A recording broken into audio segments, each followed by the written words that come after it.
I'm just a local pastor in this area that actually we meet in this room Sunday by Sunday. My name is Rod Bailey, and I've just been asked to briefly introduce things by reading a short section from the Bible and then praying for our gathering tonight. So let me do that. I just want to read a few verses from 1 Timothy 2, where the writer says, "I urge then, first of all, that petitions, prayers, intercession, and thanksgiving be made for all people, for kings and for all those in authority, that we may live peaceful and quiet lives in all godliness and holiness. This is good and pleases God our Saviour, who wants all people to be saved and to come to a knowledge of the truth. For there is one God and one mediator between God and humanity, the man Christ Jesus, who gave himself as a ransom for all people."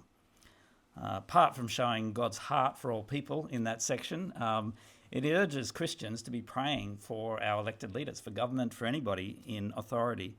And so that's what I want to do now, to pray for our forum tonight, pray for our candidates. So let me lead you in a prayer now. Let's pray.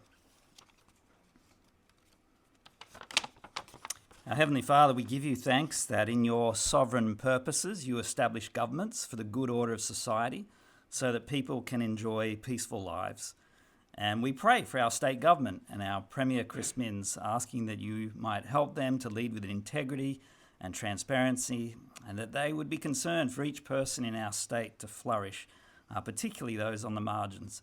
We pray too for the by-election for the seat of Kiama this Saturday and ask that it might run smoothly, and that whoever is elected, they might represent our region effectively. We pray for all 13 candidates, that in this final week of the campaign you might sustain each person. And we ask now that this forum tonight would be helpful both for the candidates present and for the rest of us as local constituents. May we go away with a clear understanding of the stance of each candidate on issues of importance.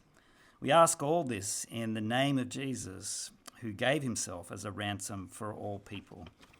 Amen. Hand over to Gordon. Thanks. Thank you, Rod. It's a pleasure to be with you all tonight. Obviously, I'm here to MC the night and to introduce you to our candidates who are going to be speaking tonight. Just up front, a few things by way of introduction. I will mention first of all, the first thing I'll do actually is to say thank you to the 5 candidates who've agreed to be here tonight.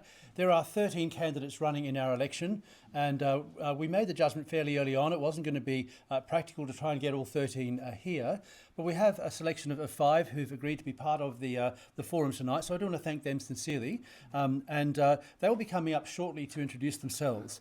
Just a couple of other things by way of information. First of all, I want to thank Calderwood Christian School for hosting the event tonight. When I got the call as one of the local pastors here asking whether we'd be happy to do something, I said yes, but let's, if we can, get the local Christian school involved, because they have a much better venue than I do, certainly as the local Presbyterian pastor. And Darren was very gracious in saying, yes, we'd love to have politicians visit our school. And so thank you, Darren, for your warm cooperation in that. During the course of the night, if you do need to take a break, there is a bathroom just out and to the right. So that's the best place to avail yourself of that facility if it's needed during the course of the evening. What I'm going to do tonight, first of all, is to invite our 5 candidates to come and give a brief 3-minute introduction to themselves so that we can know a little bit about who they are and why they're running for this by-election. There are then 4 prepared questions that we have provided to the candidates, so they've had a bit of opportunity to think about how they would like to answer that. So they're things of particular concern to Christian communities. And then there will be opportunity for you as local members of our electorate to ask your questions. The way that we want to do that, just to avoid any confusion or difficulty, let me just bring this up. It seems to have gone down. Sorry. I'm not completely technologically useless, but close to.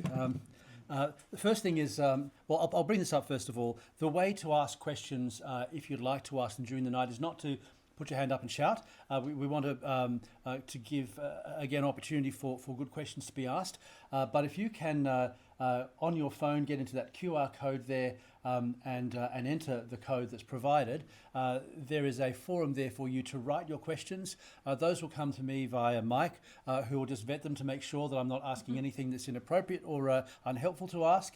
And then the candidates again will have opportunity. I will ask you to, at that point, not to ask questions of specific candidates. We want to give all of our candidates a fair shake. So questions that are, if you like, for the different candidates who are standing for election are the kind of questions to target. If you are unable to get a bar on your phone, which is a frustrating but very familiar thing for those of us who spend any time out here at Calderwood, I will just bring this up now. That is the Calderwood Christian School guest network. And that is the password. If you're thinking, great, I can now sit and camp on the Calderwood School network, you'll find that there's almost nothing that you can access through that network because it's an educational network provided for students. And so nothing that is inappropriate for students to be doing during their school hours is available. So sorry about that, but they very kindly provided those details so that if your phone can't connect with your preferred network, you can connect that way and then get onto Slido to ask your questions. So sorry, I'll go back there. Okay, I'll bring Slido back up again a little bit later. So they're the main things by way of introduction. As I say, we've had to be a little bit focused in the candidates that we invited. So I do apologise for not presenting all 13, but I think you'll find we're able to get a little bit more interaction with those who are here if we focus it that way. So without further ado, I'm going to invite, and I'll let you guys decide among yourselves who's going to go first, but we have our 5 candidates. I'm going to invite them to come in and just give about a 3-minute introduction to themselves so that you can know a little about who they are, which party they're representing, or their independent status, and then we'll go from there. So hi everyone, I'm Lisa Cotton and I'm an independent running in the by-election for Kiama, which is on Saturday if you didn't know. I'm very, very pleased and proud to represent the community. First of all, I want to thank all of those who have organised this and particularly the organisers of Freedom for Faith. And it's a very, very dear topic to myself as a Christian woman of over 30 years and somebody who's actually been in Christian ministry for most of that time. This particular subject is very dear to my heart. I've also represented the Australian Christian Lobby for a smidgen, but always supported, and I'm very, very concerned about some of the issues that are coming into our parliament, particularly now. And so it is my deep honour and I would say a very, very serious moment for me to be able to be speaking as a Christian woman on some of the very serious topics that we're about to be going through. So I have a blended family of 6 with 7 grandchildren. All have grown except for my 12-year-old daughter who thinks she's 25. She is an amazing Christian young lady herself. She's homeschooling at the moment. She has had the honour of having a variety of experience from Christian school to distance education school to homeschool and also public school. So we have had an experience and a myriad of fortunate and some unfortunate experiences with my daughter. The rest of the family are pretty much, I would say, private and Christian school combined, and they all turned out perfectly. And of course, I'm not biased. And I'm not a politician, so I do not lie. So, well, if you vote me in, you might be able to argue that. Okay. That's probably 2 minutes. Would you say? Yeah. Oh, look, my husband, I love him very much, and I plan to stay married to him for a very, very long time. He's a wonderful dentist. He and I actually met at a home church group that he was running because his wife, who has passed away now, she had MS and MSA. They were actually married for 42 years, and he's a keeper. He's a wonderful man, a beautiful Christian man. He's a wonderful dentist as well, very gentle. And he and I are very much a team, and he's probably praying for me right now as we speak. So I just want to thank you very much for your introduction and looking forward to the night.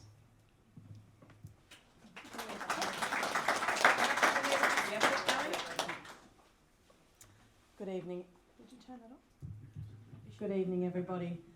And thank you very much for hosting us this evening. It is our final candidates forum this evening, so it's wonderful to meet so many of you on our last opportunity as a candidate.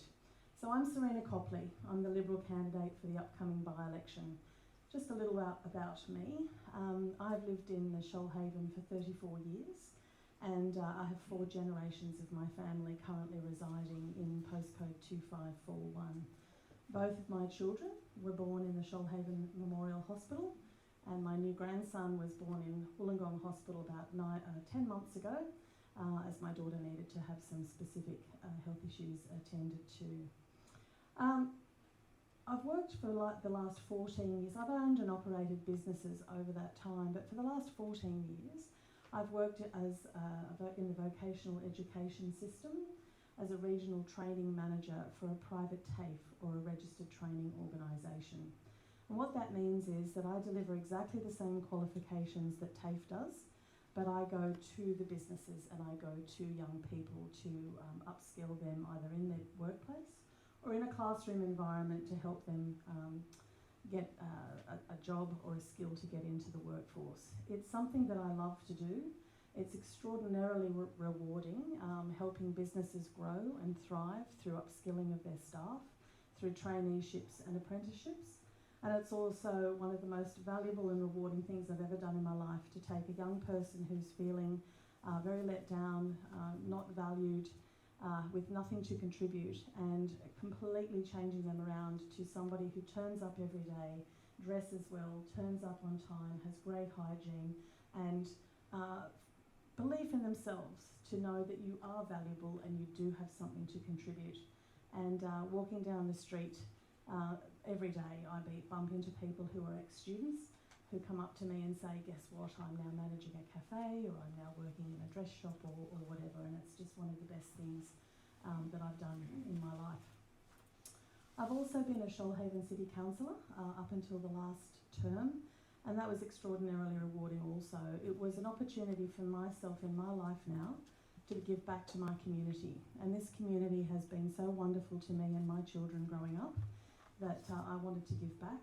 And politics naturally has always interested me, but I served for the last term as a Shoalhaven City Councillor in Ward 1, which represents quite a portion of the Kiama electorate, so I do know my patch very, very well. I also am a Meals on Wheels volunteer. I like to give back in that way as well, and speaking with unemployed youth through to the elderly citizens in our community, and meeting with them, making sure that they have nutritious food. In fact, North Shoalhaven Meals on Wheels has just designed and funded a kitchen so that we can produce our own meals and cater for the very growing need. We are growing at a significant rate in the community, but for me it's not just about the food, it's about the interaction, because sometimes that contact with those people is the one person that they actually get to speak to in a week, and that connectivity is extraordinarily important. And you know, loneliness is a big issue that we're facing in our community, so I feel that doing that is something where I can also give back. So for me, politics might be seen through a liberal lens and liberal values, but it's only ever about one thing, and for me that is the community, which is you and all of the people that we serve in the Kiama electorate, and about ensuring that my grandchild or grandchildren, hopefully in the future, will enjoy the same lifestyle and benefits and opportunities that both my children did. And I think that's incredibly important, that we stand up and work towards that, to make sure that the lifestyle that we know and love is protected into the future for the generations that follow. Thank you.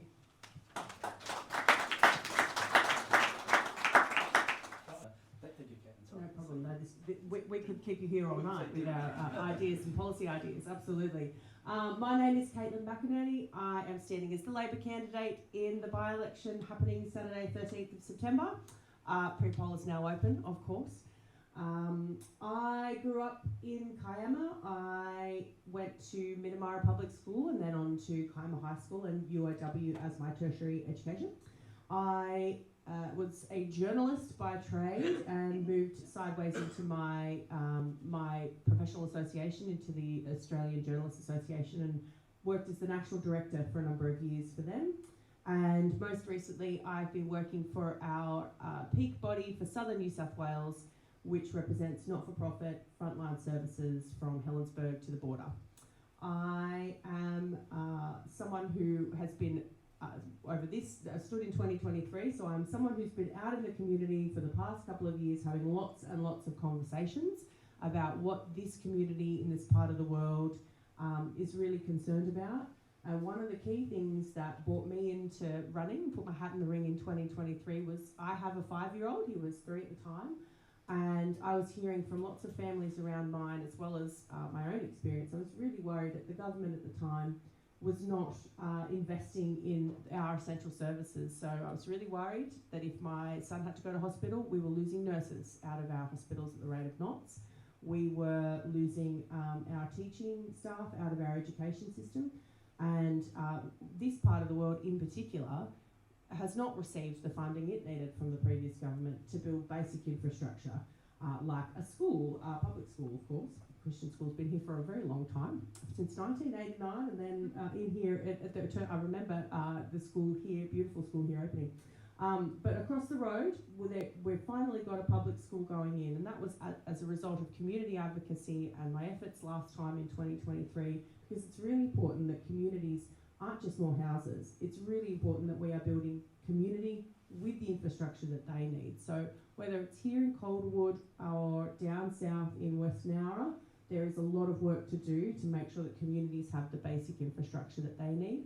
And that's why I put my hand up. I think I will be a very strong advocate as part of a Minns Labor government to make sure that we've got that basic infrastructure, got the investment coming into our communities, and that we're working to continue the really great work that the Minns Labor government's been doing for the past 2.5 years to put that investment in and rebuild those systems. So I'm really proud to say that our beautiful new hospitals that are going up at Shellharbour and Shellhaven will open with more nurses on their emergency department floors. We were increasing the safe levels to make sure that we've got the people delivering the care in our healthcare that we need. And of course, one of the other big things that I heard, anyone who's been in Albion Park for any period of time has seen the traffic grow exponentially. There's been 6,000 new families and 6,000 new people move in over the term of the previous government until now. That's set to grow. So we want to make sure that the investment's there. We promised $20 million to get that Tripoli Way bypass done last time, and this election we have funded another $20 million, taking the state government's commitment to that to $40 million. We're going to get that road built, and it's going to start to end the traffic chaos in Albion Park. So I want to keep delivering for this community. That's why I put my hand up. Well, be some way to ending the traffic chaos, that's for sure. Yeah. But thank you so much for inviting us here tonight and giving us the opportunity.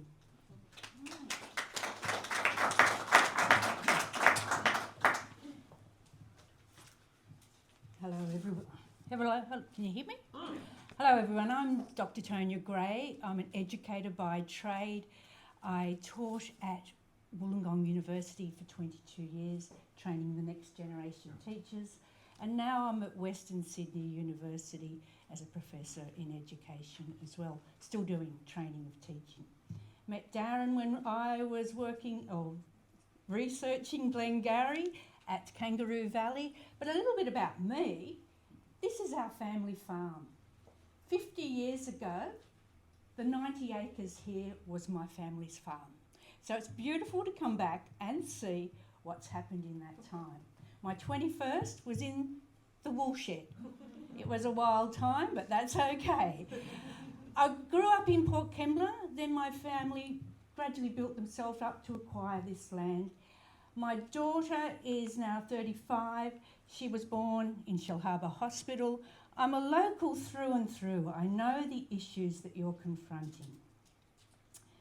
Some of the issues I'm standing for that are absolutely tattooed on my brain are the healthcare sector, as Caitlin started to point out, is at breaking point.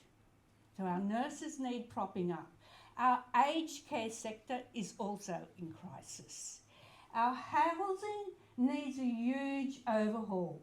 We have in our electorate, Kiama, homeless people sleeping in Nowra and at our School of Arts. And this is when it's 4 degrees and raining and blizzarding and cold. And to my way of thinking, as a social justice advocate, that's just not on in the 21st century.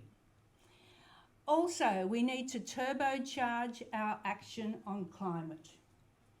We need to get out of coal and gas quicker than we've ever done before.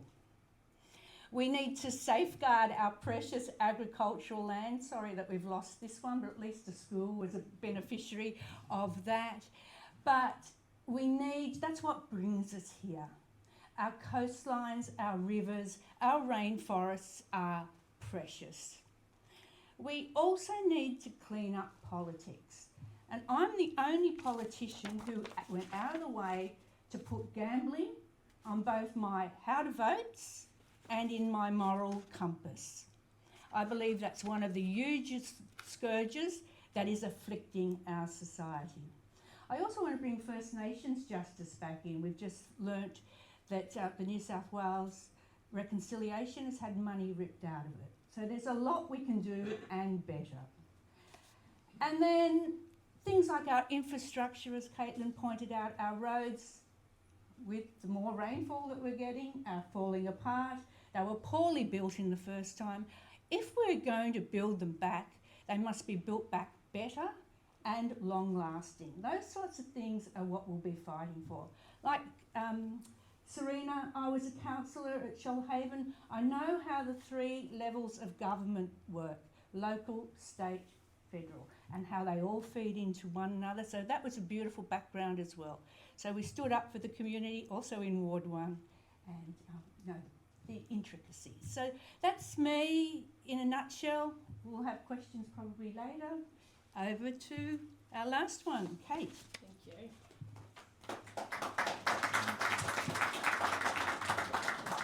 Thanks, Tonya, and thanks so much for hosting us for this Meet the Candidate event up here this evening. I'm Kate Desano. I'm standing as the Community Independent candidate in the by-election for the seat, unfortunately named Kiama, because it includes 3 LGAs. It includes some really different communities with some very distinct needs, and one of the absolute privileges and pleasures of standing for election as a community independent is the opportunity to do the deep listening to the community about the things that really matter and what the local distinctiveness is.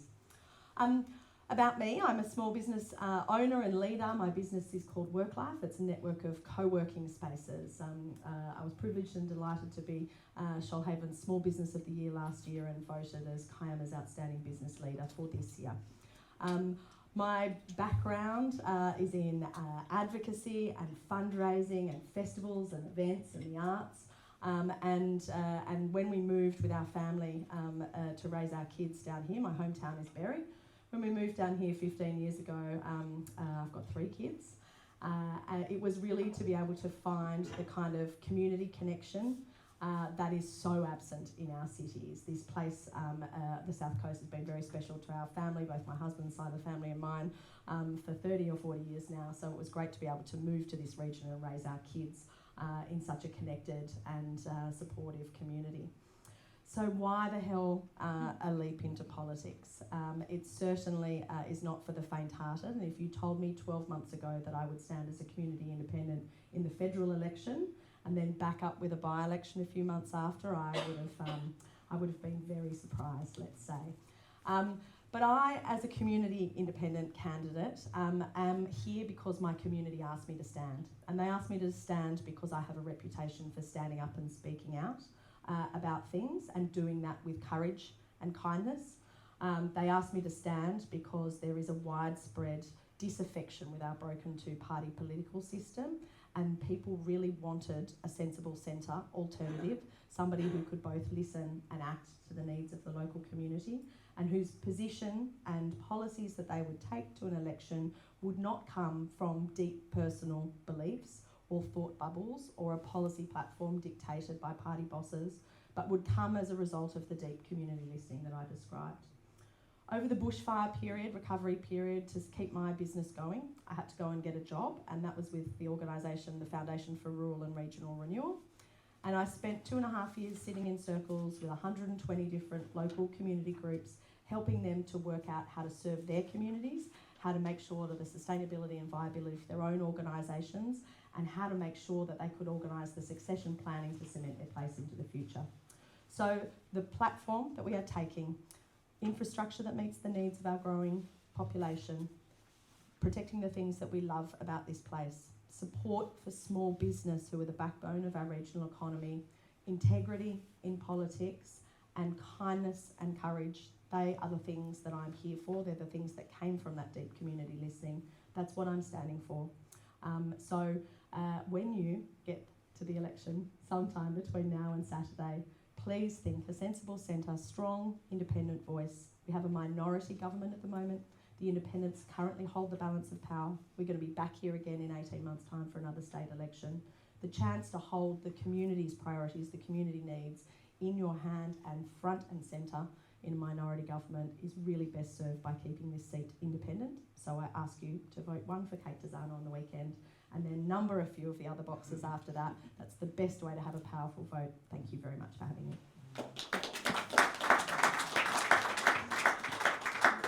We have asked our candidates if they would be willing to answer 4 questions. Obviously, the concerns of the electorate are the concerns of the entire community. There are certain things that, as the Christian subculture, if you like, of the community, particularly hold dear and are concerned about, that we felt it would be good to ask our candidates to speak to. So there are 4 questions they've been prepared for that we're going to ask. 2 of them are going to come up on video shortly.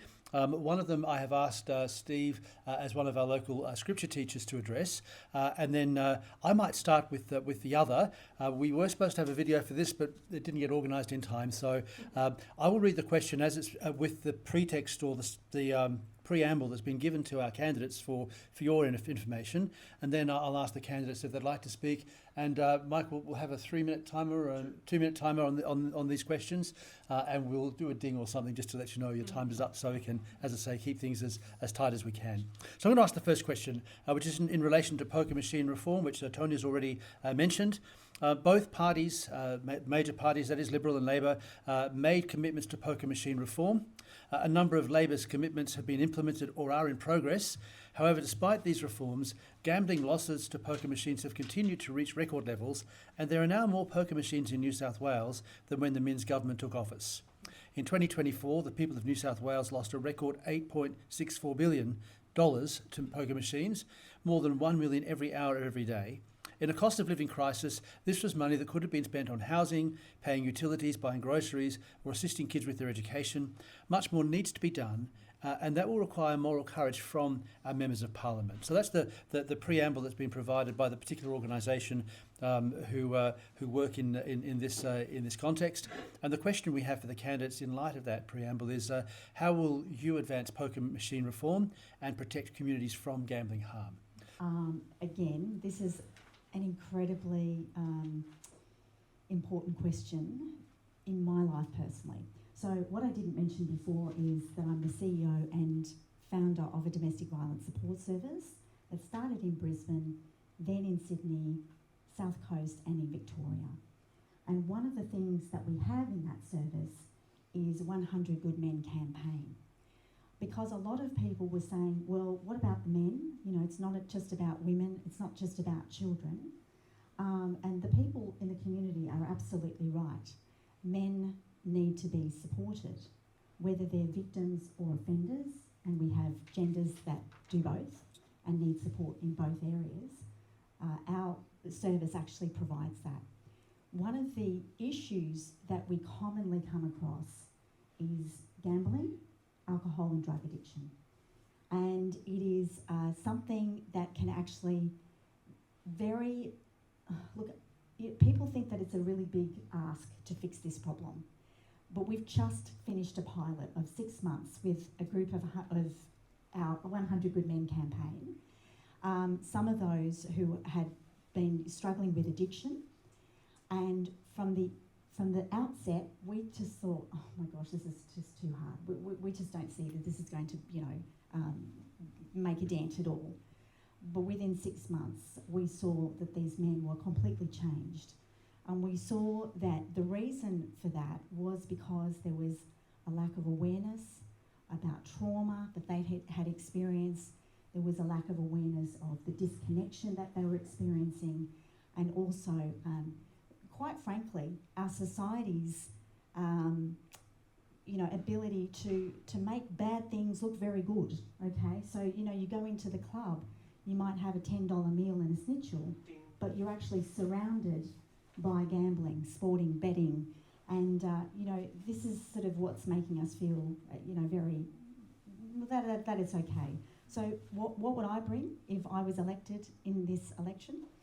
I would actually reduce remarkably the number of poker machines, obviously create more pilots and more courses for men in particular, women as well, to bring about connection and healing from trauma, because that is actually the problem. And can I just say this?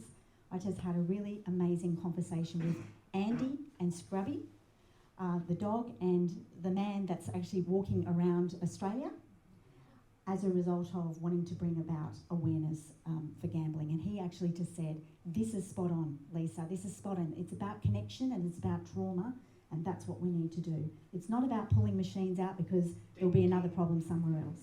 So I hope that explains it. Thank you.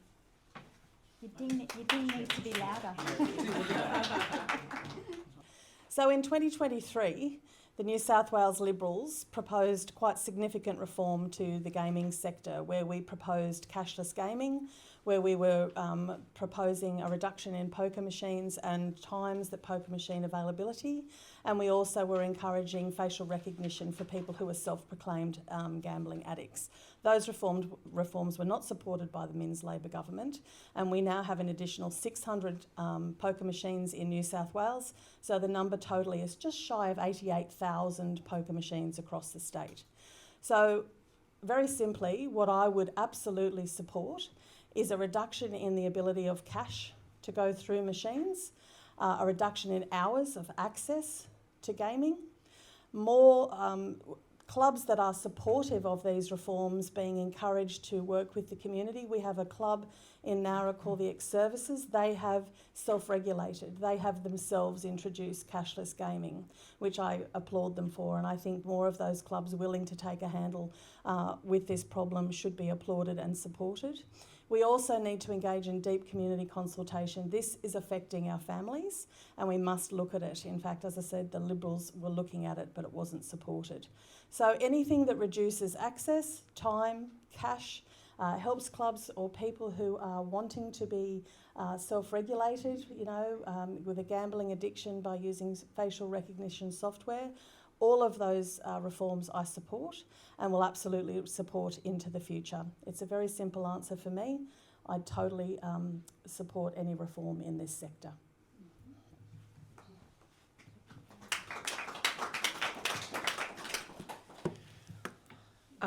It is an incredibly important issue, and it's something that I want to acknowledge impacts enormously across our communities. It's something that in my life I have experienced in our family, and it has devastating consequences. That's why I believe firmly in reducing the harm in our community that problem gambling can bring.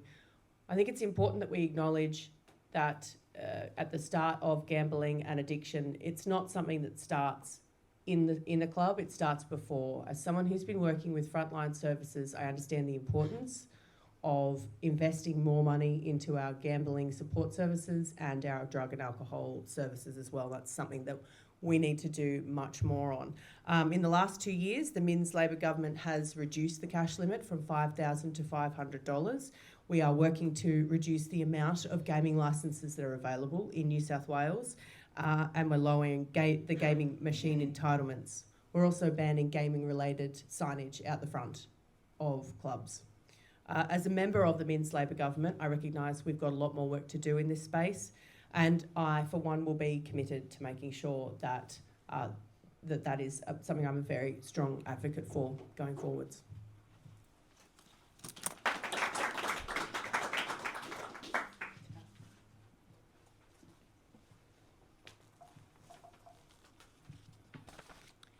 I'm very proud to stand for the Greens on this one, the only issue that seems to be of importance to a party at the moment.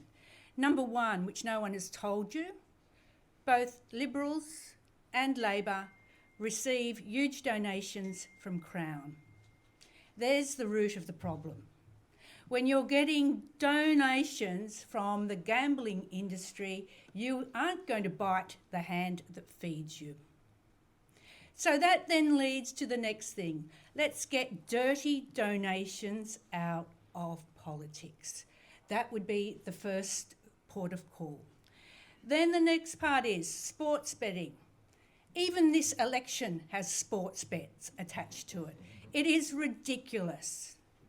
Our children see sports bets on the sporting channels all the time. They are infiltrated and indoctrinated at a very young age, and that is causing harm. We need the cashless card, no doubt. We need restrictions on hours, so from midnight to 10 a.m, gambling stops. And if we listen to the wonderful band, the Whitlams, who had one of their band members commit suicide because of gambling, their song was called Blow Up the Pokies. That's about all I can say, and I've got to say, you can trust the Greens to do that for you, eradicate gambling and donations.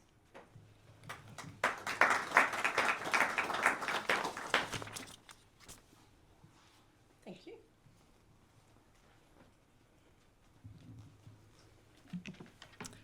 I think we are all in unanimous agreement that there is a huge gap between what the community feels it would like to happen around gambling reform and what the political will of our major party is to actually deliver it.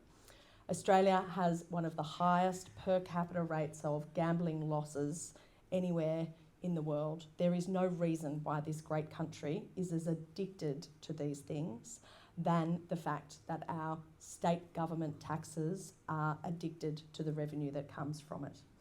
So when you feel from your politicians that there is a gap between their words and their deeds, there is usually a reliance on revenue or a dependency on donors that underpins that.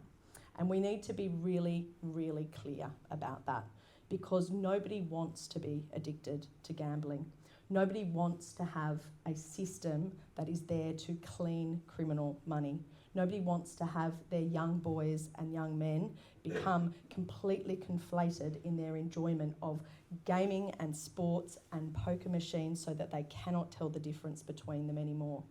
We really need to put not just small limits around the edges of this system, we actually need to get to grips with the fact that the fourth largest tax revenue in the state government of New South Wales comes from gambling losses, not gambling revenue, gambling losses, and that is disproportionately being borne by people who can ill afford it.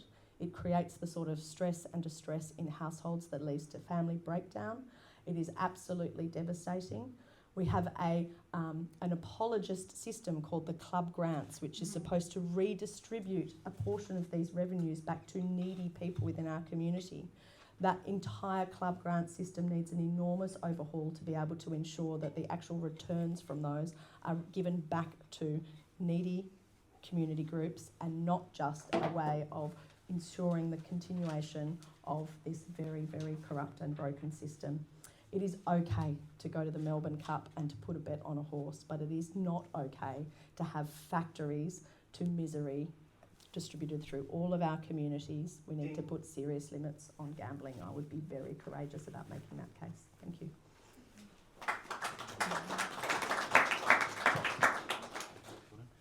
Good evening, everyone. My name is Stephen. I teach scripture weekly, and the preamble would be that we have been really grateful for the Labor and Coalition reiterating their strong support for SRE, or school scripture. And since the election, the government has committed to improving schools' compliance to SRE policy. They've also improved the information given to parents regarding SRE, and that's made it easier for parents to make an informed choice by adding the question to the online enrolment system. Where the SRE enrolment question is being implemented correctly, average SRE attendance has increased significantly. So the question tonight is, will you continue the strong support of SRE? And secondly, will you continue to improve the school's compliance with the Department of Education policy? Thank you. SRE, it's definitely been attacked in the last few years, and it's of great concern because the Christian values, the Judeo-Christian values that this country has been founded on, seems to be disappearing.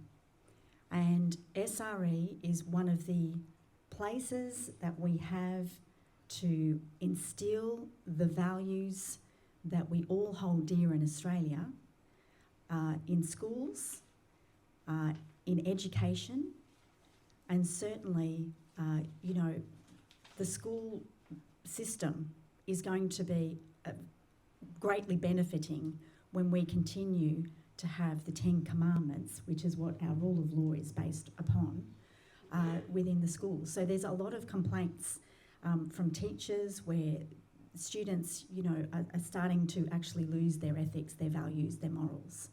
And I believe that's really coming from the fact that the Christian values are actually being stripped away from schools, from public schools, and even from Christian schools in some aspects.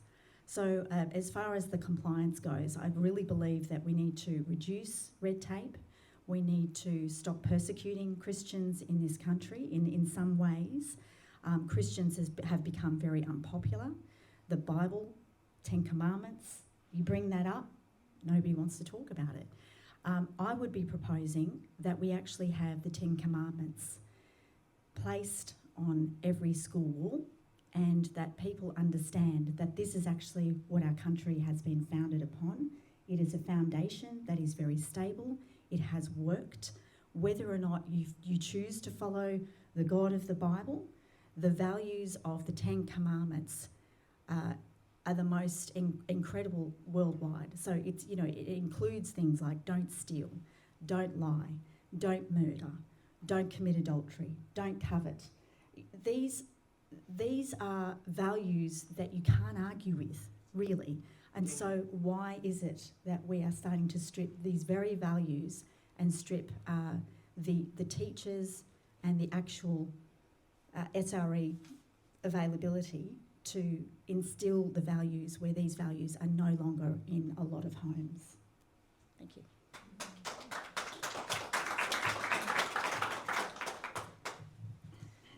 Thank you. So, full disclosure, my mum and dad believed in SRE, so I went to Presbyterian Ladies College for my education, and then I followed down through with my children. They started out where we live very close at Killala to Killala Public School, but then they finished their education from about 4th class through at Narra Anglican College. So I'm very supportive of this, and I was PNF president for a number of years to give back to that school community. It's a very easy answer for me. I chose that school for a number of reasons, but for the Christian ethos, for the pastoral care and the education, but the community values and the Christian values that that school provided to my children and turned them into the adults, I believe, with a bit of help from me and Dad, but from that school community to the people that they are today, who are caring individuals, who respect their communities, give back to their communities. So for me, this environment is extremely important, and it should be protected for people who believe in Christian values and want those to be seen as part of their education model for their children. Working with compliance into the future, that's very important, because I've been chatting here with a number of you tonight, and you have various sectors within the Christian community, but you're all working together. And I think it's very important that each community within the Christian ethos needs to work collectively with whoever's the government to meet the needs and make sure that the compliance of those Christian schools is met, because there's some slight differences in there, but overall those values remain the same and should be protected, because if you choose to send your child to a school like this, it's for a reason. And that reason needs to be protected, and I'm fully behind that. I've done it myself. Thank you.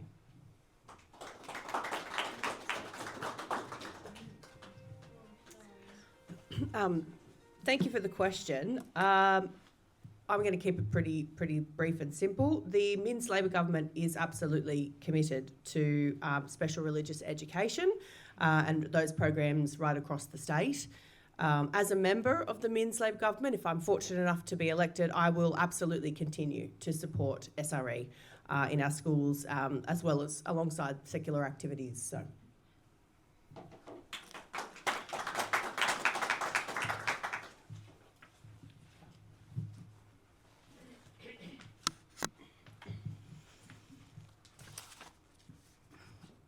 I'll speak firstly as my first career at Chevalier College, which was a Catholic school.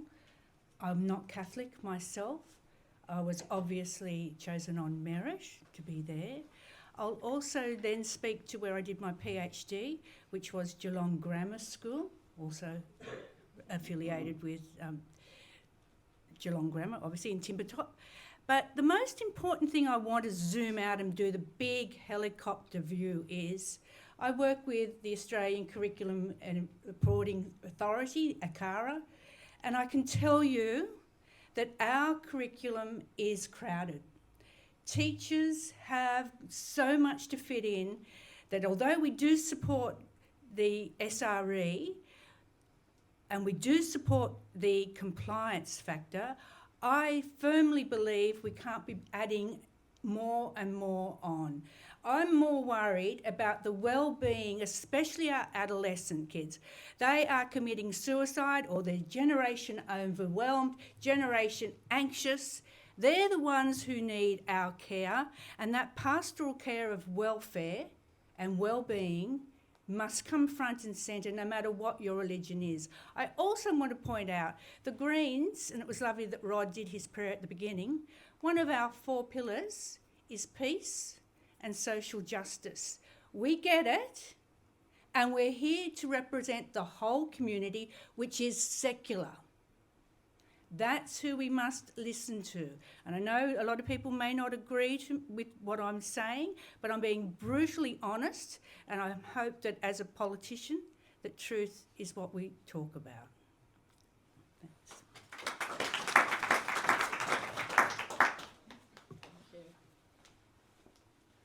Thanks, Tonya. So the question was about SRE, special religious education. It wasn't about parents' right to be able to choose to enrol their kids in a school that reflects their own values. It's about what happens within our public schools and whether or not we should be supportive of special religious education within our public schools. I believe in the separation of church and state. I think it's a very strong foundation for our democracy. And I'm concerned that in our public school system, special religious education is taking up valuable time within our curriculum. It is delivered in an incredibly variable manner, and there is a decreasing level of engagement within our communities, and that actually reflects the declining participation in church and faith-based activities in the wider community. Now, for that reason, there is a real role for Christian schools, because what's happening out there in the wider world is not what your values and your principles are, and so that's why it's fantastic that there is choice. But I am not supportive of special religious education within our public school system. I think that we have a separation between church and state for good reason in our democracy, and I don't think it should be taking up time within the school program within our public schools. Thank you.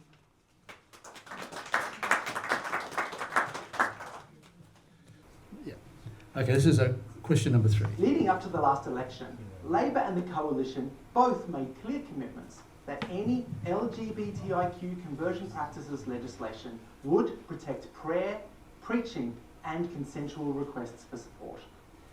Chris Minns said, "Taking offence at the teachings of a religious leader will not be banned. Expressing a religious belief through a sermon will not be banned. And an individual of their own consent seeking guidance through prayer will not be banned either." At forums across the state, Labor MPs and candidates delivered a scripted commitment which included any legislation to ban conversion therapy or suppression practices must not outlaw individuals voluntarily seeking out medical health, allied health, or other advice and assistance regarding their personal circumstances. Dominic Perrottet made similar commitments saying, "We will not ban prayer. We will not ban preaching. That is fundamental to freedom of religion in this state and in this country." The Conversion Practices Ban Act was developed through closed consultation with a small group of religious leaders and other stakeholders. Unfortunately, the Act has significant problems and ambiguities in it due to the limited consultation process, last-minute changes to the bill, and interpretations that were introduced in the parliamentary second reading speeches.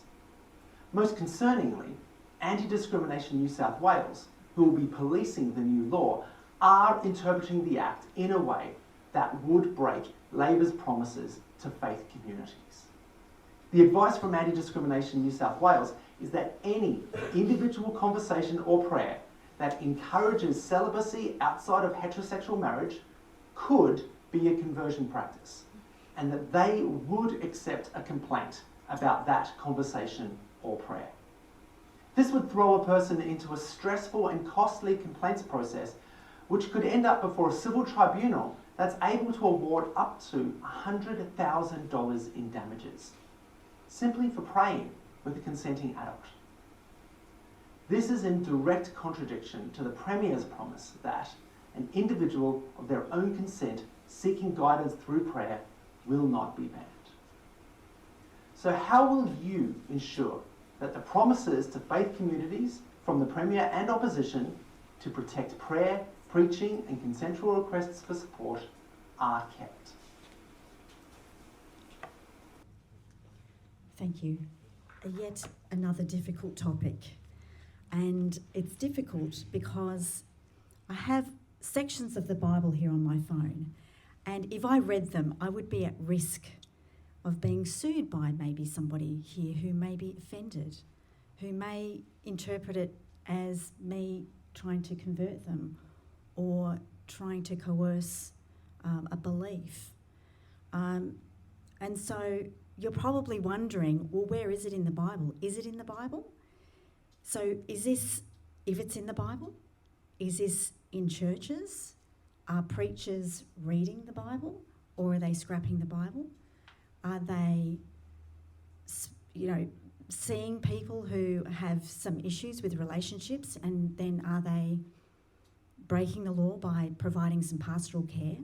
If someone comes to a pastoral carer or a preacher, or as I do, chaplaincy on board the container ships and the cruise ships, if someone comes to me and says that I'm uncomfortable with what the Bible says and I'm uncomfortable with my lifestyle and I'd really like you to pray with me, I'm, according to the Act, breaking the law. And so this directly affects me. Romans chapter 1, 26 to 27, it's clear.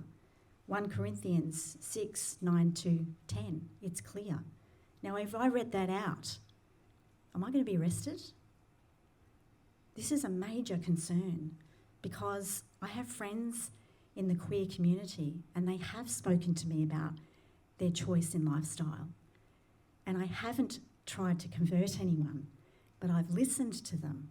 Does that count as me breaking the law because I've been supportive of the conversation?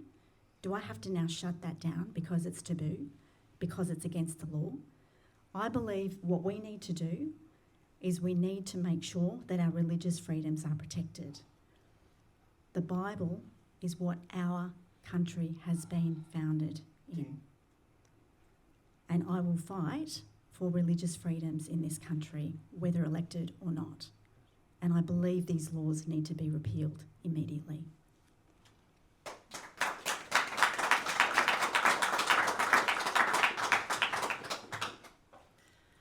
Freedom of religion is one of the fundamental human rights, and it needs to be protected. Now, I will absolutely support people who feel that they would have consolation or guidance or counsel when needed through prayer or preaching. In fact, as you've mentioned, both sides of politics have actually alluded to that. What we need to do is go back to this Act and have a look at it, because it's not actually delivering the outcomes that it was meant to. We need to make sure, and I'm supportive of people in the LGBTQI plus community who might be having a challenge with their lifestyle or with who they are, and find counsel through preaching and prayer is of benefit to them. And they should be able to access that if they need to, and be able to freely discuss any concerns they have or some clarifications freely and openly with anyone of faith. That is something that should absolutely be protected.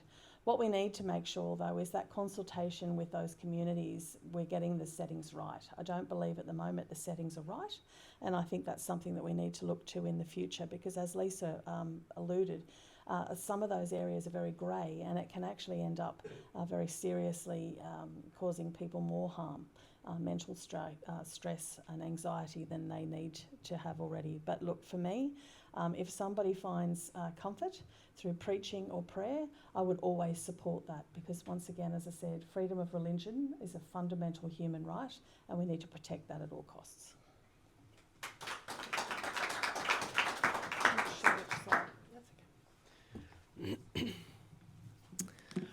Thank you for the question. Firstly, I think that both the Minns Labor government and myself, if I'm fortunate enough to be elected, will work to ensure that all of the members of our community are valued and respected and equal, and that I will do what I can, if I'm given the chance to represent people, to uphold that. Conversion practices have been banned since April this year, and this ban does not prevent general religious teaching or expressions of religious principles or parental discussions with children relative to sexual orientation, gender identity, sexual activity, or religion. So if I am fortunate enough to be elected on September 13, I'll always listen to the concerns of my community. I'm really glad that this question was put to us today.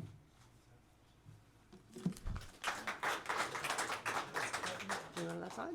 You go, yep. Yes.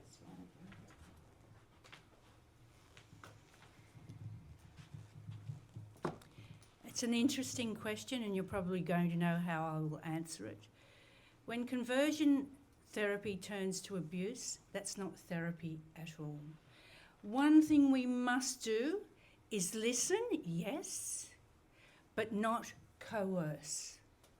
When someone's values are placed on someone else, that's when it becomes a muddied water. I know that there are many LGBTIQ plus out there, and in fact, I stood by the side of one today on the polling booth. I value, I love, I respect everyone for who they are, and they should be free to be me. That's what I'll stand by. And you may mention that there's been some muddy waters and sped through. That obviously needs to be re-looked at. The process was obviously flawed, but at the heart of my moral compass is respect for who you are and what you've chosen to be.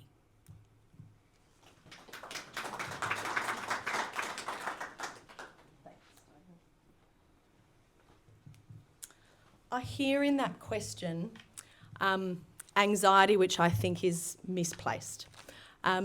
The law banning conversion therapy has been enacted for good reason, because no one in our community should ever face coercive practices that deny their fundamental identity. And that's why the ban was put in place in the first place, and I respect and I also share that belief. At the same time, people of faith, of course, must be able to preach, support, discuss, and nothing in this legislation is putting at risk that. And anybody who is seriously making you concerned, like Lisa responded to, that your ability to express your faith, to respond to somebody in need, to provide pastoral care, none of that is at risk. The risk that was outlined in the question, buried right down at the very bottom, is that there might be an interpretation which might mean that a complaint might be heard by the agency that's charged with the responsibility of enforcing it. It's 4 layers down might. But what is also in that question, which I think is really important to acknowledge, is that when legislation is brought forth and the community can see and hear that it is going to affect them and their community, then you need, as a Member of Parliament, to be able to react, respond, listen, to recommend, to engage in the process of that legislative reform. And the one group within our Parliament that can do that in a really genuine way, listening to the community, are community independents.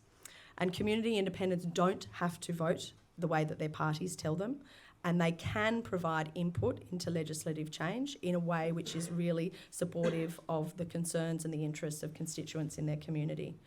But I just want to reassure you that as somebody, a sensible centre person, listening to that question and understanding a little bit of the context here, there might be a risk that a complaint might be heard by the agency tasked with enforcing it is not a reason for you to have any fear at all that your religious freedoms are in any way impacted by this legislation.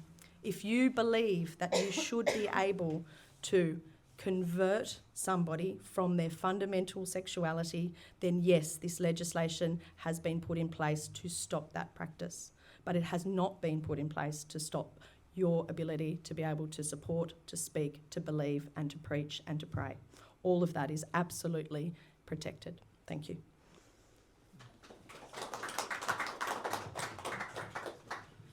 Thanks very much for that. Just give me a moment to get the next question lined up. Anti-discrimination, yes. I'll wing it. The Anti-Discrimination Act is currently under review by the New South Wales Law Reform Commission. A lot of the proposals that have been sent to the Law Reform Commission are suggestions, and the Law Reform Commission laid out some possibilities that would significantly undermine the ability of faith-based organisations, including this school, to operate according to their faith. And that includes being able to employ people who uphold and live out that faith. So the question is, not knowing what the New South Wales LRC is going to be bringing out, will you protect the right of faith-based organisations to operate according to their faith? And that does include in employment. Thank you. The answer is yes and more. The answer is yes, I would support. Religious freedoms is what this is talking about. Discrimination is about the religious freedoms that we've enjoyed all of these years. And now suddenly, Christians in particular are afraid. I'm telling you right now, I'm a Christian and I run a secular domestic violence support service. And we have people from all community groups coming to get support. And it's not a Christian organisation, but it's run by a Christian woman, and there are Christians on the board. And so, this is a deep concern for us that, if it's considered that because of what we believe, that we be discriminating just by existing, that is a concern. And by the way, that has come up. So this is not something that I'm just speaking out of the air. This has actually come up. So, we're engaging a legal team about this right now. I know that there's been other parties that have been sued for discrimination just by speaking their opinion, their values. But the question leads directly to Christian organisations such as schools. And I believe firmly, and I have seen the schools, the Christian schools, under attack where there is this need to give equality across the board, which is simply not going to work. I'm sure that Serena and her party of the Liberal Party would probably not consider hiring Labor Party believers, or teals, for example, would probably not like somebody like me who don't believe in climate change hoax. Or, I mean, that would just be kind of ridiculous. So I think that, you know, just as you deserve to have your opinion and you deserve to have yours, I think it's really important that as a Christian we deserve to have ours. And I think that the Christians are really under the microscope for no good reason. You need to have some empathy about this and think about whether you would like your rights to be discriminated against with people that don't believe in what you believe coming in and telling you how to run your parties or organisations. And I think you'd agree that this legislation is very, very, very dangerous and it needs to be looked at.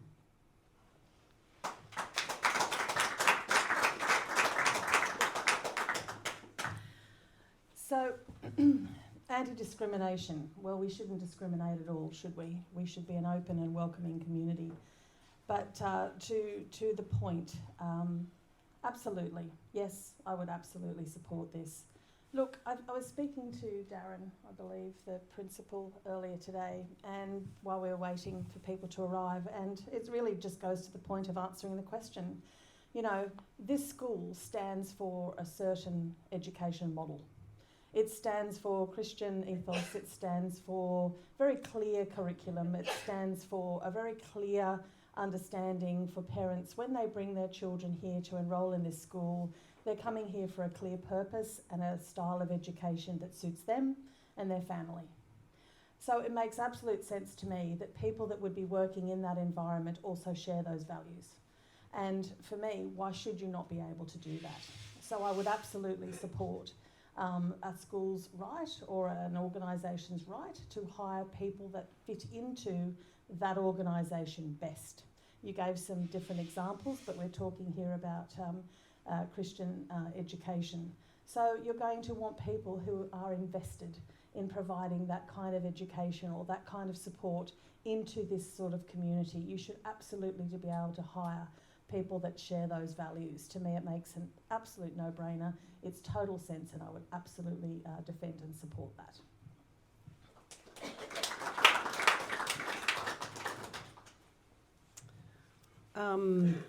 Thanks for the question. Firstly, I do support and respect the role of faith organisations in our community, and I respect their rights to religious freedoms and protections.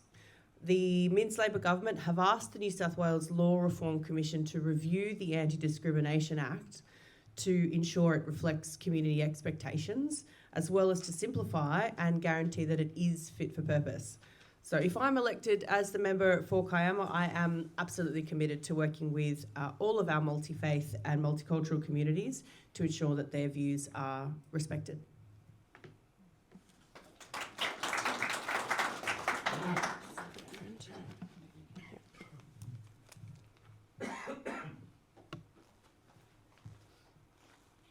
We'll get back to what the question was, which was in the employment of staff. As I mentioned earlier, I'm not Catholic, but I was employed at a Catholic school. It was a fantastic experience. But by the same token, when you employ someone, there's usually two factors: merit and cultural best fit. That last one is very important. And it wouldn't matter if we're employing someone in the vaccination clinic, you wouldn't employ an anti-vaxxer. So I understand the dilemma that you're facing, yes. But on the same token, on the flip side, anti-discrimination is alive and well. So how do we balance that double-edged sword? That's where, you know, very clever leadership and a very balanced view of the world needs to come to the fore. So yes, I support anti-discrimination laws being strengthened, but I also support cultural best fit.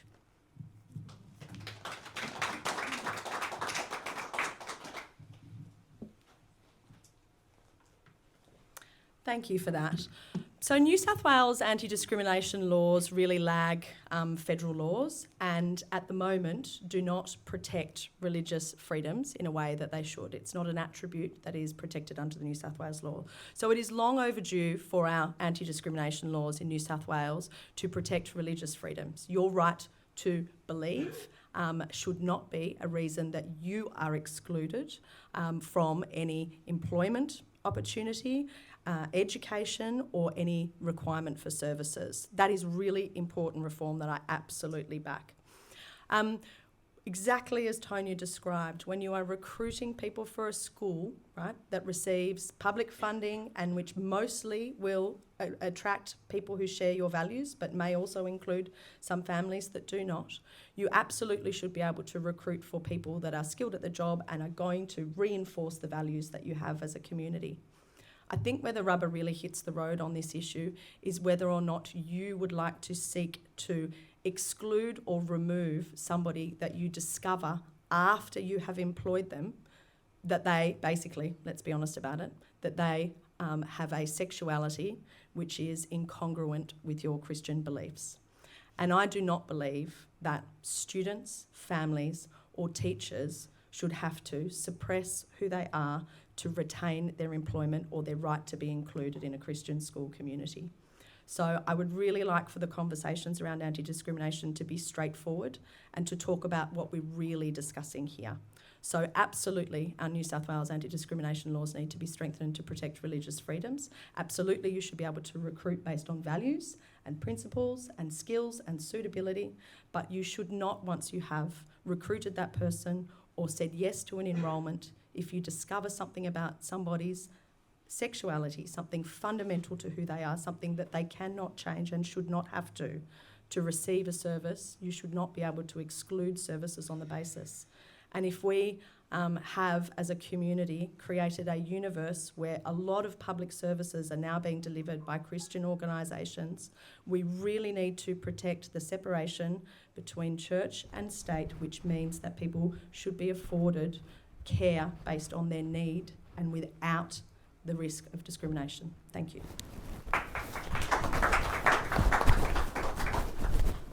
Thanks very much for that. I'm both a local pastor and a member of the board that oversees this school, so this is a question that's very close to my heart, and I'm very tempted to make a speech, but I won't. I will just say thank you very much for your answers, and whoever is the successful candidate, both Darren and myself and others within our schools would be delighted to continue those conversations.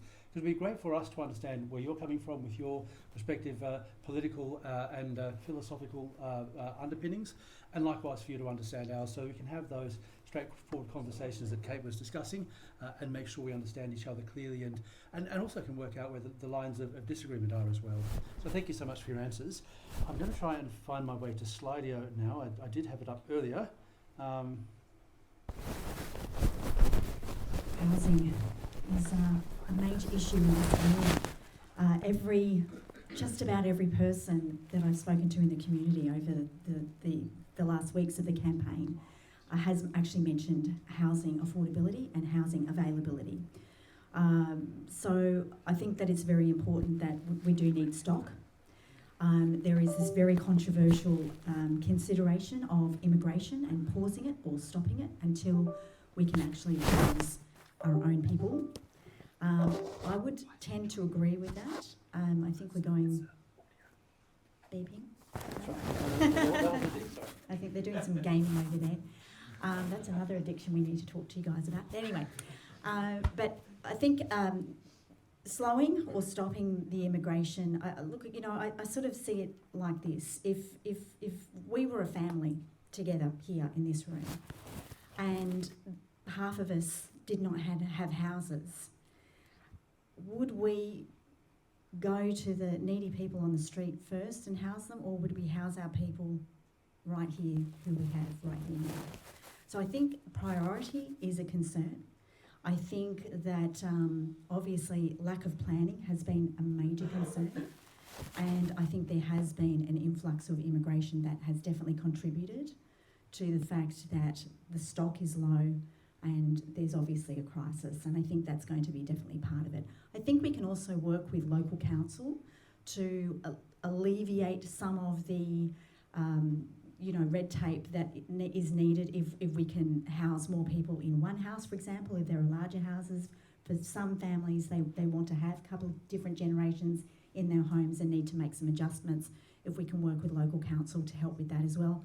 There's also the tiny house or the granny flats. I think we need to also look at making that more available, and again, that is working with council to make that easier for mums and dads to make, for example, granny flats or small tiny houses available to their children that are sort of just starting out in the market. So, okay, thank you.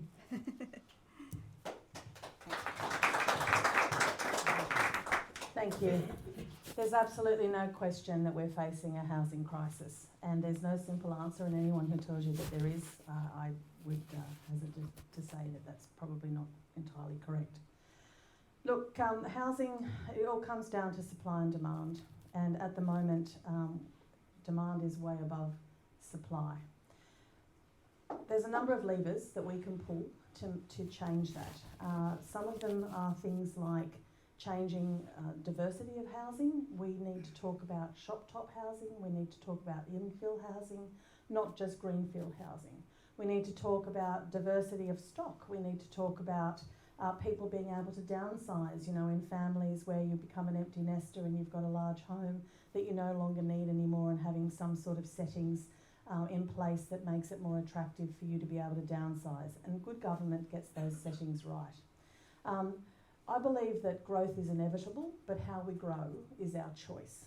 And we must ensure that when we grow, it's not just fast, not just to provide local councils, as we've got at the moment with the Minns Labor government, targeting and telling councils you must provide X amount of houses. And then we become part of a situation where we are growing at a rate of knots that is good, sustainable growth driven by community values. And that's what's so important. So we need to make sure also the cost of building a home we're looking at.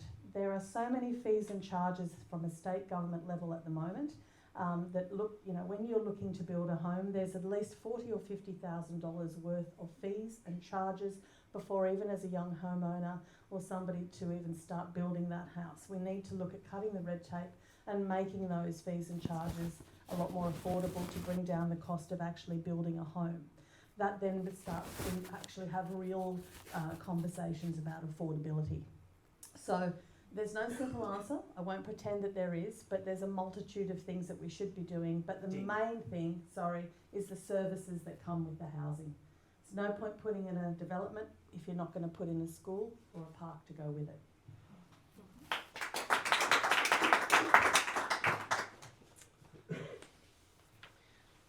Thank you so much for this great question. Serena is absolutely right. We cannot keep putting more homes up unless we are putting the infrastructure in. The unfortunate part is that this side of our puzzle has been hugely underinvested in and under-resourced and underplanned for so very long under the previous state Liberal government, and at the federal level under the previous federal Liberal and coalition leadership. One of the things that Labor has done since we have come to office is put a record investment into affordable housing, social housing in this state and at the federal level. More than $5 billion worth of investment is going into building more social and affordable housing, 8,400 homes, half of which will be dedicated to housing victim survivors of family and domestic violence. So this is a government that's rolling up its sleeves and getting on with the job of building that housing. We're also getting on with the job of dealing with the enormous backlog of maintenance to existing housing that we were left with by the previous government. That has meant that people whose doors I knock on are waiting for basic maintenance on houses for 7 or 8, 9, 10 years. We can't allow it to continue. That's why we're putting the money in. Housing is the priority really for this government when it comes to making sure we have a better healthcare system when we're rebuilding. One of the things that the New South Wales Minns Labor government has done is dedicate money here in our electorate to buying essential worker housing to house staff who are nursing or frontline doctor staff, to bring them down here. Where I was talking to a doctor in Bomaderry who was offered a job in Cairns as an orthopaedic surgeon, or a job down here. And the difference it made was that down here, New South Wales Labor has spent $7 million to secure somewhere for him to live. And so I think we're a government that's getting on with the job. There's a lot of work to do, but we're not ruling out any solutions. We're working at all levels of government, and that's what I plan to do as a strong advocate for our electorate, is to be a part of that solution and push for that investment to be made here.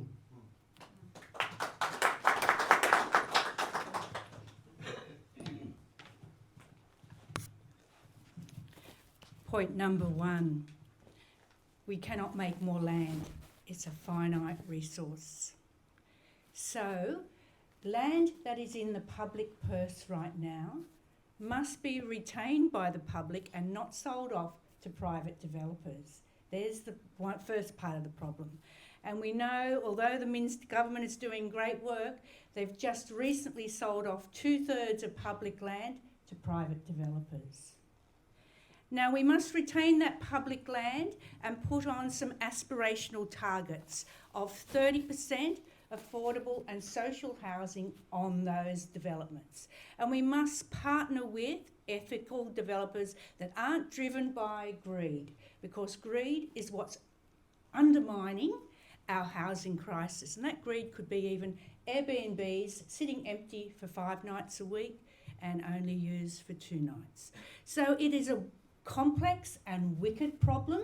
We need tax reform, we need ethical developers, and we need to look after, in particular, I mentioned the homelessness that we have a lot of. The other silent part of our population is women roughly 50, they've just gone through a divorce, they've had to sell the family home and are left basically housed without a home because they cannot get a bank loan. That is an invisible population we're seeing increasingly grow, and we've got to do the wraparound services with our housing to look after those people. So there's a lot of wicked problems, but it comes back to corporate greed at the end of the day. Let's really use our funds and finances to look after the underprivileged.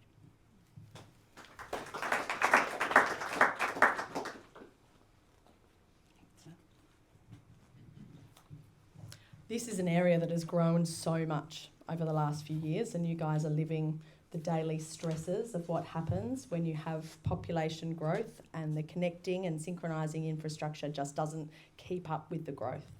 And what happens then is we lose the social licence for population changes, and you end up getting lots of pushback to more development. So I acknowledge that in this community in particular, more and more houses without the supporting connecting infrastructure keeping up with that, you definitely are not going to want any more people moving to this area until we can try and synchronise those things and put the basic services, the basic livability, the basic connectivity back in place for this region. At a big picture level, over the last 5 years, the conversation around housing has really changed.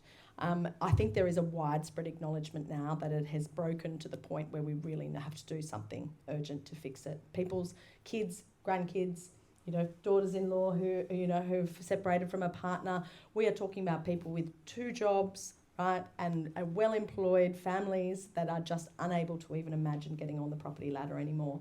So when we lose that ability for people to be able to connect with a community, to put down roots and to aspire to work hard and it being worth it, then we start seeing all sorts of other social problems created. So we know that as a community we've got to do something. It's not a Labor problem, it's not a Liberal problem, it's 20 years of neglect from both sides, both levels of government. And the biggest thing that's fallen out of this entire picture is that for the last 20 years we stopped building public housing. Somehow it got impossible for both sides of politics to advocate for the fact that there is a portion of need in our community that the market, the profit-driven market, will never be able to supply housing for. So it used to be 10% of approvals was for social housing, it's less than 3%. We have a 1 million home shortfall in this country at the moment. It is going to take us 10 or 15 years to get on and do that. So we need really well-located housing that is social be really suspicious of this word affordable housing. It's a furphy. It's a very slippery term which is used to avoid the underlying reality that we need to be able to rebuild the social licence for social housing and take the pressure off our rest of our market so that our kids can aspire to be able to get a couple of jobs and put down roots somewhere one day. Thank you.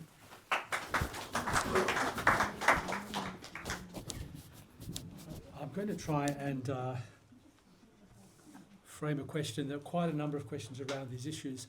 Christians of all varieties, whether Protestant or Catholic or Orthodox, have traditionally held very strong views from the scriptures around the value of life, unborn life, and life in old age. And that is one of those areas where there is contention and obviously diversity of views in our community. So I guess if you wouldn't mind sharing with me what your approach is or what your view is on balancing the right and to life of an unborn child versus a mother with an unexpected or unwanted pregnancy at one end of the scale, but also the pressure that right to die legislation is producing in some cases on the older members of our community as well. So it's a fairly broad question. I'll give you fairly broad scope to think about what you want to say in relation. You've got 2 minutes, so we don't expect you to say everything.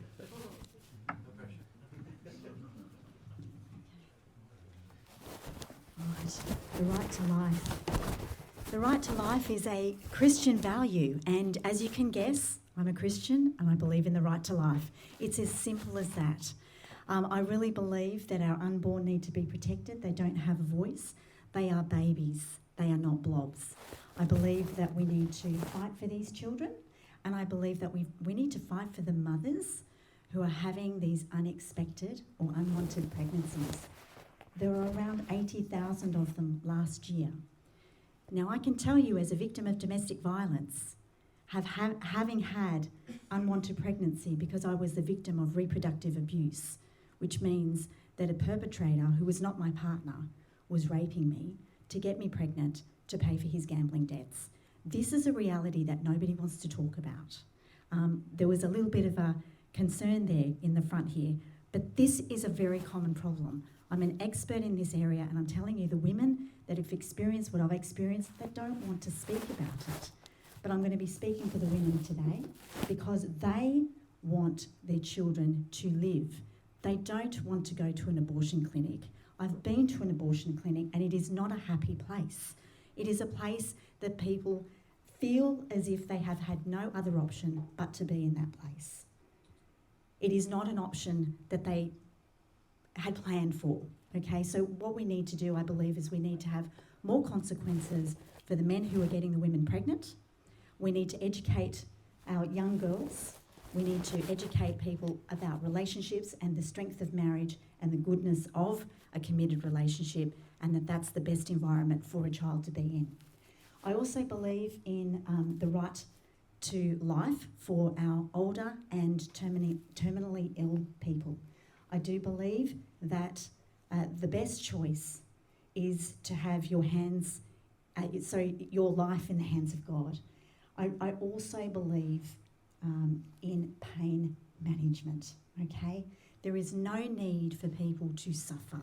And this is the argument, oh, well, we should just put them down, we'll put our guns on, or we're more compassionate to, the horse that's broken their legs, and we'll shoot them. Why wouldn't we essentially shoot up the person that we love the most?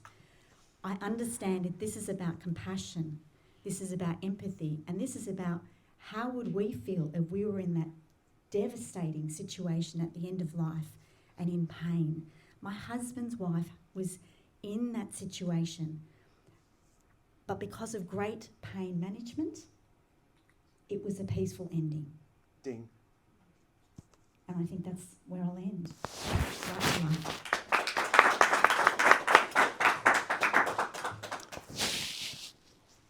So, very complex question for the end of the evening.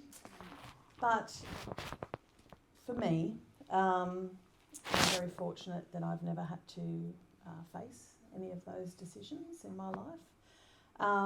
But I think abortion should be rare, and I think it should be incredibly deeply consulted and thought about but I do believe that there are times when that option should be on the table, in times of rape or incest, for example.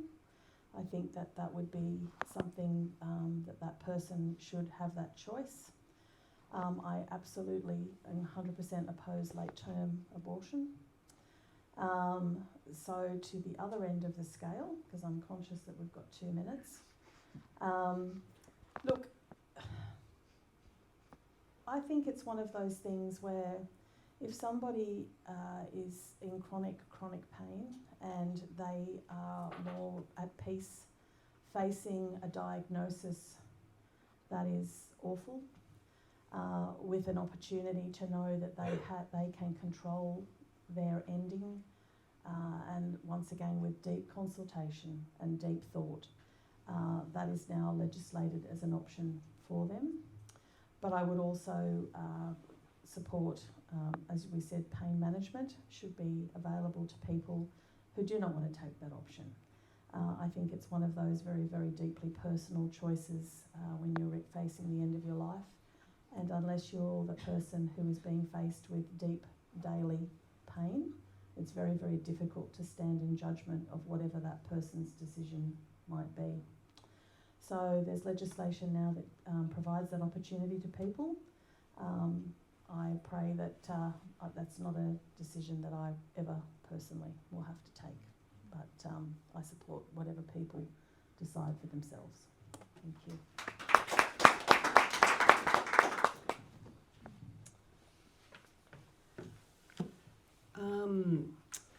I support access to quality healthcare no matter where your postcode is, and that every member of this state should have access to healthcare that benefits them and their circumstances and the decisions that they make in their lives. And that includes pregnancy termination across the board. The other end of the spectrum, I've recently worked in the aged care sector, and I've seen the incredible work that our palliative care sector do already. That is something that has affected me in my life, and I absolutely believe it needs more support as we are moving towards helping our older populations age in their home and be able to live there for their entire life or until their needs change. I think we have a serious amount of work in front of us to get our aged care sector ready for the influx of our ageing demographic, and that's certainly a big focus of mine going forwards. But I think that includes an option at the end of your life to make a choice about how that ends. So there's a lot more work I think that the state government can do to support that palliative care end of things and helping people age in their home. And I support the legislation that allows people to make that choice at the time.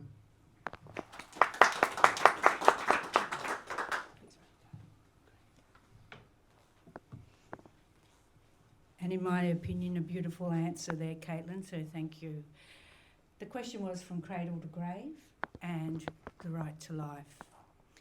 Like Serena, I haven't had to confront having an abortion, but that doesn't mean I haven't walked beside women who have. And we cannot make that judgment on what their life decision happens to be. So long as there is counselling and psychologists in place, the judgment should be on the individual and the individual only. Likewise, Alice's grandmother, who you know, last year died of pancreatic cancer, but she had end of life ready for her if she chose to have it. Yet again, it comes down to personal choice, and we cannot impose our values or coerce anyone else into our way of thinking. It's their decision once and for all.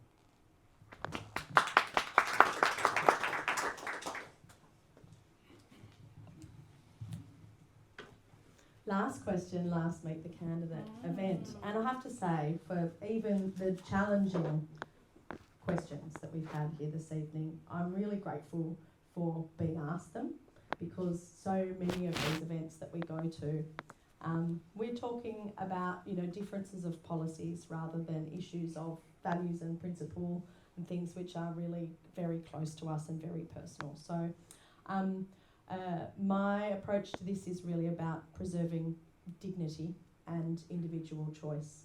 And having been lucky enough to have 3 very wanted children with a person that I, took to my Year 10 school formal and ended up marrying, the dignity that is afforded to me as a mother to be able to choose to have children with somebody that I loved very much and who was very committed to me in starting a family. I want that dignity for people, and if that anyone finds themselves with an unwanted pregnancy and with the fear of housing, financial security, personal safety, and a lifelong responsibility to care for that person ahead of them, and if they feel like the dignity is not with them to be able to provide the care and love and security that kids need, then I want them to have the choice, the right choice for them. And I want them not to be made to feel badly about that, or ashamed, or like they cannot find safe services, or that they are anxious about the beliefs of the person who might be providing those services to them. I want them to be able to have the right to choose. At the other end, I get very worried about the risk of elder abuse. One of the things that has come about as a result of having very kind of declining levels of quality aged care, and our families living further apart and people living longer and people having to work so much and the financial stress, is that kind of close community care of people in the later stages of their life is becoming harder and harder to happen. And when you have got the option of a right to die, I really want people to be making that decision for their own dignity, not for their family's convenience or not for somebody else's financial opportunity or relief. So I think we really, again, as long as that person is making a decision from their own values, their own principles, and they don't feel in any way coerced, persuaded, bullied, or under pressure to make a call, then I think our goal has got to be to start and finish life with individual choice and with dignity.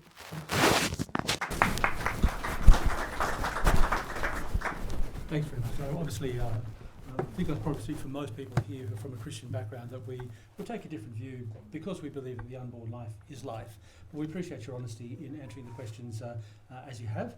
And obviously they're things that we can continue to discuss and debate and will, not in this forum, but as we go through life together. I did have one last question here, but I think it's one that you can maybe talk about later. Again, we're a Christian organisation. We know all about Noah and the flood, and this last question is about frequent flooding in that area, what you might do to mitigate that. I think we can leave that question. We can probably end where we are. Yeah, as I say, that certainly we've had a number of, as Kate pointed out as the last speaker again, a number of questions around issues of principle and conviction, and that's probably a good place for us to finish. So thank you so much to our candidates for coming.